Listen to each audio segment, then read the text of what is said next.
ಬೆಂಗಳೂರಿನಲ್ಲಿ flyover complete close ಆಗಿದೆ. 50 ಫ್ಲೈಓವರ್ಗಳನ್ನ ಬಂದ್ ಮಾಡಿದ್ದಾರೆ ಪೊಲೀಸರು. ಫ್ಲೈಓವರ್ಗಳ ಮೇಲೆ ವಾಹನ ಸಂಚಾರಕ್ಕೂ ಕೂಡ ಬ್ರೇಕ್ ಹಾಕಲಾಗಿದೆ.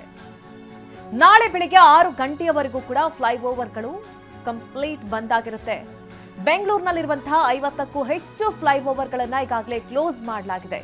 ಎಸ್, ರಾತ್ರಿ 10 ಗಂಟೆ ನಂತರ ಅಂತ ಹೇಳಿದ್ರು 50 ಫ್ಲೈಓವರ್ಸ್ ಕ್ಲೋಸ್ ಆಗುತ್ತೆ ಅಂತ. ಅಫ್ಕೋರ್ಸ್ 10 ಗಂಟೆ ನಂತರದಲ್ಲಿ ಇದೀಗ ಕ್ಲೋಸ್ ಆಗಿದೆ ಅನ್ನೋದು ಗೊತ್ತಾಗ್ತಾ ಇದೆ. ಏರ್ಪೋರ್ಟ್ ರೋಡ್ ಫ್ಲೈಓವರ್ ಕಾರು ಓಡಾಟಕ್ಕೆ ಮಾತ್ರನೇ ಅಲ್ಲಿ ಅವಕಾಶ ಇರುತ್ತೆ.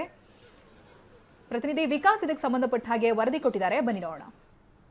ಹೊಸ ವರ್ಷದ ಸಂಭ್ರಮಾಚರಣೆಗೆ ಕ್ಷಣಗಣನೆ ಈಗ ಬೆಂಗಳೂರಿನಲ್ಲಿ ಶುರುವಾಗಿರುವಂತದ್ದು. ಮುನ್ನೆಚ್ಚರಿಕಾ ಕ್ರಮವಾಗಿ ಬೆಂಗಳೂರಿನಲ್ಲಿರ್ತಕ್ಕಂಥ 50ಕ್ಕೂ ಹೆಚ್ಚು ಫ್ಲೈಓವರ್ಸ್ ಗಳನ್ನ ಈಗಾಗಲೇ ಪೊಲೀಸರು ಕ್ಲೋಸ್ ಮಾಡಿರುವಂತದ್ದು ಗಮನಿಸ್ತಾ ಇದೀವಿ. ಇದು ಬಾಲಗಂಗಾಧರನಾಥ ಸ್ವಾಮೀಜಿ ಫ್ಲೈಓವರ್ ಮಾರ್ಕೆಟ್ ಬಳಿ ಇರ್ತಕ್ಕಂಥ ಈ ಒಂದು ಫ್ಲೈಓವರ್ ಅನ್ನ ಈಗಾಗಲೇ ಪೊಲೀಸರು ಬ್ಯಾರಿಗೇಡ್ ಗಳನ್ನ ಹಾಕಿ ಈಗ ಕ್ಲೋಸ್ ಮಾಡಿರುವಂತದ್ದು. ಕಾರಣ ಇಷ್ಟೇ, ಫ್ಲೈಓವರ್ಗಳಲ್ಲಿ ಮಧ್ಯರಾತ್ರಿ ವೀಲಿಂಗ್ ಗಳನ್ನ ಮಾಡಬಹುದು ಅಥವಾ ಗಾಡಿಗಳನ್ನ ವೆಹಿಕಲ್ಸ್ ಗಳನ್ನ ಮೇಲ್ಗಡೆ ಹಾಕೊಂಡು ಅಲ್ಲಿ ಸಾಂಗ್ಸ್ ಗಳನ್ನ ಹಾಕೊಂಡು ಡ್ಯಾನ್ಸ್ ಮಾಡುವಂತದ್ದು ಮತ್ತು ವಾಹನ ಸವಾರರಿಗೆ ಕಿರಿಕಿರಿ ಉಂಟು ಮಾಡುವಂತದ್ದು, ಆ ತರದ ಕೃತ್ಯಗಳನ್ನ ಎಸಗಬಹುದು ಅನ್ನೋ ಉದ್ದೇಶ ಮತ್ತು ಏನು ವುಮೆನ್ ಸೇಫ್ಟಿ, ಮಹಿಳೆಯರ ಸುರಕ್ಷತೆ ದೃಷ್ಟಿಯಿಂದಾಗಿ ಮೇಲ್ಭಾಗದಲ್ಲಿ ಹೋಗ್ತಕ್ಕಂಥ ಈ ಒಂದು ಫ್ಲೈಓವರ್ಸ್ ಗಳನ್ನ ಈಗಾಗಲೇ ಪೊಲೀಸರು ಈಗಾಗಲೇ ಕ್ಲೋಸ್ ಮಾಡಿರುವಂತದ್ದು.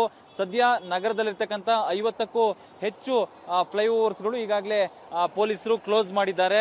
ಬೆಳಗಿನ ಜಾವ 6 ಗಂಟೆಯವರೆಗೂ ಕೂಡ ಈ ಒಂದು ಫ್ಲೈಓವರ್ಸ್ಗಳು ಕ್ಲೋಸ್ ಆಗಿರುತ್ತೆ. ಈಗ 10 ಗಂಟೆಗೆ ಕ್ಲೋಸ್ ಮಾಡಿದ್ದಾರೆ, ಬೆಳಗಿನ ಜಾವ 6 ಗಂಟೆಯವರೆಗೆ ಕ್ಲೋಸ್ ಆಗಿರುತ್ತೆ. ಅಲ್ಲದೆ ಈ ಒಂದು ಬ್ಯಾರಿಗೇಡ್ ಗಳನ್ನ ಇಲ್ಲಿ ಹಾಕಿದ್ದಾರೆ, ಅದ್ರ ಪಕ್ಕದಲ್ಲೇ ಒಂದು ಚೌಕಿಯನ್ನ ಕೂಡ ಹಾಕೊಂಡಿದ್ದಾರೆ, ಪೊಲೀಸ್ ಚೌಕನ್ನ ಹಾಕೊಂಡು ಇಲ್ಲಿ ಏನು ಒಂದು ವೇಳೆ ಮಹಿಳೆಯರ ಸುರಕ್ಷತೆ ಹಿನ್ನೆಲೆಯಲ್ಲಿ ಅವ್ರೇನಾದ್ರೂ ಒಂದು ವೇಳೆ ಕುಡಿದು ಆ ರೀತಿಯಾದಂಥ ಸಿಚುವೇಶನ್ ನಲ್ಲಿ ಇದ್ದಂಥ ಸಂದರ್ಭದಲ್ಲಿ ಮಹಿಳೆಯರನ್ನ ಅದ್ರೊಳಗಡೆ ಕೂರಿಸಿ ಅವರಿಗೆ ನೀರು ಕೊಡುವಂಥದ್ದು ಮತ್ತು ಅವ್ರನ್ನ ಸೇಫ್ಟಿಯಾಗಿ ಮನೆಗೆ ತಲುಪಿಸೋದಕ್ಕೆ ಪೊಲೀಸರು ಸಹಕಾರಿಯಾಗಲಿ ಅನ್ನೋ ಒಂದು ಕಾರಣ ಮತ್ತು ಸಸ್ಪೆಕ್ಟ್ ವೆಹಿಕಲ್ಸ್ಗಳು ಆ ರೀತಿಯಾಗಿ ಏನಾದರೂ ಬಂದ್ರೆ ಮತ್ತು ಎಲ್ಲೋ ಒಂದ್ ಕಡೆ ವೀಲಿಂಗ್ ಗಳನ್ನ ಮಾಡ್ಕೊಂಡು ಬರುವಂತವ್ರು, ಸೊ ರ್ಯಾಶ್ ಡ್ರೈವಿಂಗ್ ಅಲ್ಲಿ ಕಾರ್ನಲ್ಲಿ ಅತಿ ಹೆಚ್ಚು ಸೌಂಡ್ ಇಟ್ಕೊಂಡು ರ್ಯಾಶ್ ಡ್ರೈವಿಂಗ್ ಮಾಡುವಂಥದ್ದು, ಆ ತರ ಸಸ್ಪೆಕ್ಟ್ ವೆಹಿಕಲ್ಸ್ ಗಳು ಬಂದ್ರೆ ಅವ್ರನ್ನ ತಡೆದು ನಿಲ್ಲಿಸೋದಕ್ಕೆ ಪೊಲೀಸ್ ಚೌಕಿಯನ್ನು ಕೂಡ ಇಲ್ಲಿ ನಿರ್ಮಾಣವನ್ನ ಪೊಲೀಸರು ಮಾಡ್ಕೊಂಡಿದ್ದಾರೆ. ಪ್ರತಿ ಫ್ಲೈಓವರ್ ಬಳಿಯಲ್ಲೂ ಕೂಡ ಇದೇ ರೀತಿಯಾಗಿ ಮಾಡ್ಕೊಂಡಿರುವಂಥದ್ದು. ಇದು ಕಲಾಸಿಪಾಳ್ಯ ಪೊಲೀಸರು ಮಾಡ್ಕೊಂಡಿರುವಂತಹ ಒಂದು ಚೌಕಿ ಆಗಿರುವಂತದ್ದು.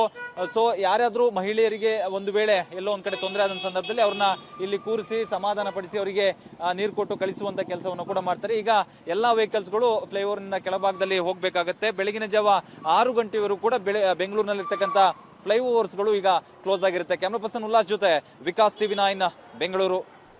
ಅಂಡ್ ಇದೆಲ್ಲವೂ ಕೂಡ ಭದ್ರತೆಯ ದೃಷ್ಟಿಯಿಂದ ನಿಜ, ಎಲ್ಲಾ ರೀತಿ ಭದ್ರತೆ ಯಾವ ರೀತಿ ಮಾಡಿದ್ದಾರೆ.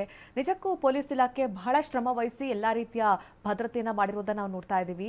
ಒಂದ್ ಕಡೆ ಫ್ಲೈಓವರ್ ಕ್ಲೋಸ್ ಆಗಿದ್ರೆ, ಇನ್ನೊಂದ್ ಕಡೆ MG ರೋಡ್ ನಲ್ಲಿ ಮೆಟಲ್ ಡಿಟೆಕ್ಟರ್ ಅನ್ನ ಅಳವಡಿಕೆ ಮಾಡಿದ್ದಾರೆ. ಅಂದ್ರೆ ಆ ಮೆಟಲ್ ಡಿಟೆಕ್ಟರ್ ಮುಖಾಂತರವಾಗಿ ಹೋಗ್ಬೇಕಾಗತ್ತೆ.